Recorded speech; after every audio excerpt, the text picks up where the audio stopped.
Welcome back to my channel. My name is Pankaj और my channel name is out of out. तो चलिए हम start कर रहे हैं आज एक्सरसाइज 4.3 और 4.3 का फर्स्ट क्वेश्चन करने वाले हैं। तो ये क्वेश्चन में लिखा क्या हुआ है वो देखते हैं जल्दी से। ठीक है, क्या find the nature of roots. हमको क्या करना है, नेचर ऑफ रूट पता करना है। और तो क्वाड्रेटिक क्वेश्चन यहाँ पे 3 क्वेश्चन दिए हुए हैं, वो तीनों को निकालना है। इफ रियल रूट्स एग्जिस्ट, मतलब इफ रियल रूट एग्जिस्ट कर रहा है उसको क्या करना है, इसका आंसर भी निकालना है, उसका फाइंड द वैल्यू भी लिखा हुआ है, find them. Okay, then x value और एक्स वैल्यू का पता, एक्स की वैल्यू को पता करना है। नेचर ऑफ रूट होता क्या है, डी। हमको उसमें अगर डी का वैल्यू क्या लिखा हुआ है, अगर डी हमारा बड़ा है 0 से तो क्या होता है, real and roots real and distinct होते हैं। शॉर्ट में बता रहा हूँ, डी इक्वल 0 है तो रियल और इक्वल होंगे, और डी क्या छोटा है तो क्या यहाँ पे no real roots. Real roots इसमें नहीं होता है, इसमें रियल रूट्स होते हैं। ठीक है ना, इन दोनों में होते हैं और इसमें रियल रूट्स नहीं होता है। तो ये इस चीज़ को हमको डिस्कस करना है यहाँ पे। ठीक है, तो यहाँ पे तीनों क्वेश्चन लेंगे, अगर एग्जिस्ट करेगा तो पता करना है उसका आंसर, नहीं है तो नहीं करेंगे। और यहाँ पे हम फार्मूला मेथड से करने वाले हैं। ठीक है ना, ये भी दिमाग में रखना, फार्मूला मेथड से हम लोग करेंगे। चलिए स्टार्ट करते हैं हम लोग। तो पहला क्वेश्चन लिखा हुआ है यहाँ पे, मार्क कर लेता हूँ कौन सा क्वेश्चन हम करने वाले हैं, आप इजली अंडरस्टैंड समझ जाओगे। ये पहला क्वेश्चन लिखा हुआ वो करना है हमको। पहला क्वेश्चन लिखा हुआ है यहाँ पे, first question, 2x² minus 3x plus 5 equal to 0। सबसे पहले इसको कंपेयर करना है, जो आंसर लिखना है, सोल्यूशन लिखना है, स्टैंडर्ड लिखना। ठीक है, तो मैं बता रहा हूँ कंपेयरिंग करेंगे। हमारा ax² plus bx plus c equal to 0। पहले कंपेयर कर लो। कंपेयर करने में क्या मिलेगा हमको, a का वैल्यू मिलेगा 2, देखो यहाँ से मिल जाएगा, ये 2 मिल गया, x² के साथ है। तो b का वैल्यू है यहाँ पे, b के जगह में साथ x है तो यहाँ पे x वाला वैल्यू देख लो क्या मिला है, -3, तो -3 लिख लेना है। और c के वैल्यू में क्या है 5 है तो 5 लिख देना है। तो a b c का वैल्यू मिल गया। अब क्या करना हमको, फॉर्मूला अगर होता है तो ये क्या होता है, डी के वैल्यू निकाल लेना। डी का फॉर्मूला क्या होता है, b² माइनस 4ac। यहाँ से हमको पता करना है, तो पहले b निकाल लेते हैं पहले। तो b का वैल्यू कितना है, -3 का होल स्क्वायर माइनस 4। a का वैल्यू कितना दिया हुआ है, a का वैल्यू दिया है 2 और 5 का वैल्यू दिया है 2, c का वैल्यू है 5। ठीक है, तो d का वैल्यू हमें मिलेगा यहाँ पे 9 मिलेगा, यहाँ पे मिलेगा कितना, यहाँ पे 1040 मिलेगा। इसको अगर सब्सट्रैक्ट करेंगे कितना मिलेगा, यहाँ पे मिलेगा -31। अब यहाँ पे देखोगे आप, अगर आपने नोटिस करोगे इसको तो क्या दिख रहा है यहाँ पे, जो d इसका वैल्यू है वो क्या है, डी का जो वैल्यू है क्या है, लेस देन जीरो मतलब क्या है, डी का वैल्यू छोटा है, जीरो से छोटा है। जीरो मतलब डी के सामने अगर रख देंगे जीरो को तो जीरो क्या लगेगा, बड़ा लगेगा। तो डी का वैल्यू कितना है, -31 है और ये जीरो है, तो ये क्या है, ये क्या यहाँ पे जीरो क्या है, बड़ा दिख रहा है। अगर जीरो इस बड़ा दिख रहा है, अगर जीरो क्या है, बड़ा दिख रहा है, ऐसे कंडीशन में क्या बोलेंगे हम, ऐसे कंडीशन क्या होते हैं, नो रियल रूट्स बोलते हैं। ठीक है, नेचर ऑफ रूट पढ़ा होगा कॉन्सेप्ट, मैंने कॉन्सेप्ट में डिस्कस किया है। तो ये क्या होगा, नो रियल रूट्स। अगर रियल रूट्स नहीं है तो क्या बोलेंगे, इसको पता करने की जरूरत नहीं है। तो ये हमारा आंसर हो गया। ठीक है, क्योंकि ये रियल रूट्स एग्जिस्ट नहीं करता है। ठीक है, ये रियल रूट एग्जिस्ट नहीं करता, ये दिमाग में रखना। ठीक है, ये हो गया हमारा पहला क्वेश्चन। अब इसी में जाएंगे, देखो हमको सेकंड वन करना है, सेकंड क्वेश्चन में करेंगे। देखो सेकंड क्वेश्चन क्या लिखा हुआ है यहाँ पे,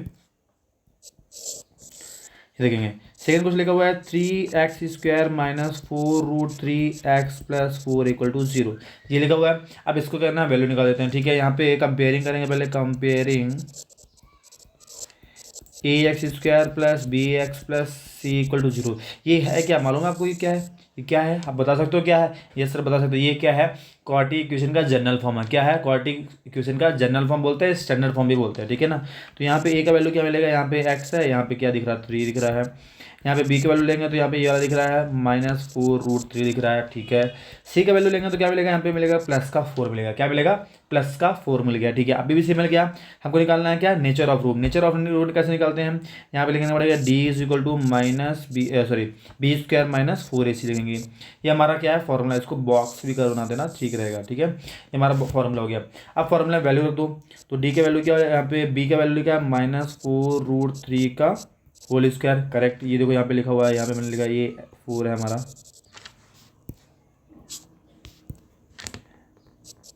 ये पूरा। ठीक है, -4, ए का वैल्यू क्या है, ए का वैल्यू यहाँ पे देखो, यहाँ पे 3 लिखा हुआ है मैंने। ठीक है, और सी का वैल्यू लिखा है 4, ये सारे तीनों वैल्यू हो गई। अब इसको वैल्यू निकाल दो। ठीक है। अब देखो यहाँ पे एक चीज़ समझ लो पहले, जैसे हमको अगर ये करना है -4√3 इंटू -4√3, हमको इसका स्क्वायर निकालना मतलब उस चीज़ का 2 बार मल्टीप्लाई करना है। स्क्वायर निकालना मतलब मल्टीप्लाई करना, तो माइनस और माइनस करेंगे तो हो जाएगा प्लस, माइनस माइनस प्लस होता है। 4 कर दो कितना आएगा 16, और √3 का √3 से करेंगे तो क्या आया था हमारा 3 आता, तो मल्टीप्लाई में 3 लिख देना, कितना आ जाएगा यहाँ पे प्लस का 48 आएगा। क्या आएगा प्लस का 48।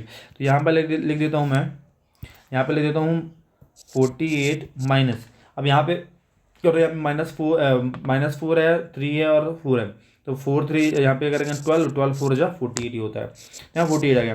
तो डी का वैल्यू क्या आ गया, यहाँ पे 0 आ गया। अब डी का वैल्यू अगर 0 आ गया है, तो अगर डी का वैल्यू 0 आ गया तो क्या होगा, जल्दी बता दो क्या हो जाएगा। डी का वैल्यू अगर 0 आ गया है तो यहाँ पे हो जाएगा d = 0 हो जाएगा, ये हमारा स्टेटमेंट हो जाएगा। अब जब ये हो गया तो रूट्स आर रियल, लिख देना roots are real and equal. तो जो भी आंसर आएगा वो क्या होंगे, उसमें दोनों का आंसर सेम होगा, मतलब जो भी एक्स का वैल्यू मिलेगा 2 बार मिलेगा, सेम मिलेगा, क्योंकि यहाँ पे = 0 आया, मतलब रियल रूट्स क्या है हमारे 0 है। ठीक है। अब देखो इसको हमको प्रूफ भी कर देते हैं फार्मूला मेथड से, यहाँ पे मैं फार्मूला मेथड से प्रूफ करूँगा। ठीक है। तो ABC का वैल्यू हमको ऑलरेडी मालूम है, क्या है ABC का ऑलरेडी वैल्यू मालूम है। देखो अभी यहाँ पे इसको मैं फार्मूला याद है आपको, फार्मूला याद है, ये सर भूल गया फार्मूला, सर बता दीजिए आप। ठीक है, बता देते हैं अभी से। तो x = होता है -b + -b² - 4ac/2a होता है, ये होता है हमारा फॉर्मूला। इसका मैंने प्रूफ भी दिया, वो आप देख सकते हो अच्छे से। ठीक है ना, प्रूविंग भी है इसमें। तो x = क्या है -b का वैल्यू क्या है -4√3 है सर। ठीक है, प्लस माइनस यहाँ पे लिखेंगे b², अगेन वही चीज़ आएगा। तो ये देखो b² - 4ac हमने यहाँ पे सॉल्व किया हुआ है, चाहिए तो आप डायरेक्टली ले सकते हो, नहीं तो आप सॉल्व कर दो फिर से। ठीक है, कर देते हैं फिर से सॉल्व कर देते हैं हम लोग। -4, a का वैल्यू हमारा 3 है और c का वैल्यू 4 है, डिवाइड बाई 2a का a का वैल्यू कितना है, a का वैल्यू भी हमारा कितना है 3 है। ठीक है, x यहाँ पे लिख देंगे वैल्यू, इसका अगर ब्रैकेट ओपन कर देते हैं, ब्रैकेट अगर ओपन कर देते तो माइनस माइनस क्या हो जाएगा, हमें प्लस का 4√3 हो जाएगा, प्लस माइनस यहाँ पे सिंपलीफाई करो तो यहाँ पे जाएगा क्या, अभी हमने यहाँ पे लिखा था 48 और इधर भी करेंगे तो 48 बाई क्या आ जाएगा 6 आ जाएगा। ठीक है सर, हो गया। x = क्या आ जाएगा यहाँ पे 4√3 प्लस माइनस यहाँ पे आ जाएगा √0/6 आ गया, ये भी हो गया। अब देखो क्या मिला, x = वहाँ पे मिल रहा है हमको +4, क्या देखो यहाँ पे लास्ट वाला लाइन क्या है, इसको मैं उठा लूँ क्या, चलो ठीक है, यहाँ पर अगर लास्ट वाला लाइन में उठा लेता हूँ ये है। अब इसमें क्या करता है 0 आ गया तो ठीक है, छोड़ दो उसको, यहाँ पे 4√3/6 लेते हैं, 0 वैल्यू 0 हो जाएगा।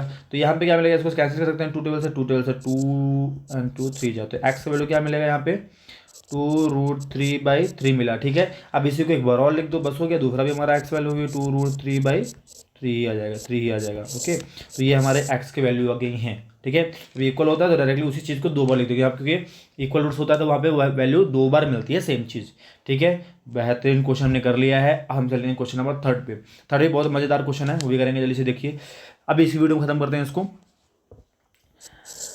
तो यहाँ पे लिखा हुआ है क्वेश्चन नंबर 3 लिखा है 2x² - 6x + 3 = 0। पहले कंपेयरिंग करते हैं हम लोग, वेरी गुड, कंपेयर कर लेते हैं।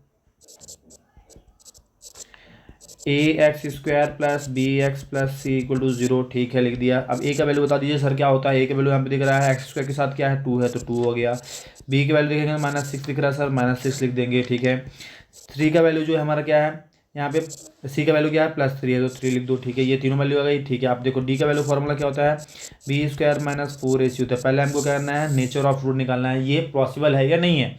पॉसिबल होगा तो बढ़ेंगे आगे, नहीं होगा तो छोड़ देंगे। ठीक है, अब देखो यहाँ पे d का वैल्यू है, b है हमारा -6 का होल स्क्वायर हो जाएगा, ब्रैकेट लगा देना, नहीं तो मार्क्स नहीं मिलेगा।